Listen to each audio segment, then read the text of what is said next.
चलिए आज आपको बतलाते हैं सिर्फ 4 रुपए में नज़ले ज़ुकाम और खांसी का इलाज किस तरीके से किया जाता है। बहुत ही आसान है। इसके लिए आपको स्वालीन का कुछ इस तरीके से एक पाउच लेना है।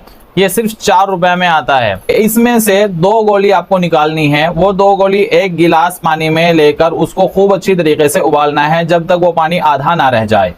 जब वो आधा हो जाए तो आपको उस पानी को पी लेना है और ये अमल आपको सुबह शाम करना है। इंशाअल्लाह कुछ ही दिन में आपका नज़ला ज़ुकाम खांसी जो है वो बिल्कुल सही हो जाएगा।